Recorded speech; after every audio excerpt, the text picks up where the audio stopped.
আমার নাম দেবাংশী ভট্টাচার্যী।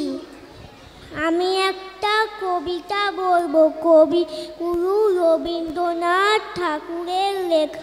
হাট কুমোরপাড়ার গরুর গাড়ি বোঝায় কলসি হাড়ি, গাড়ি চালায় বংশী সঙ্গে যে যায় ভাগ্নে বধ।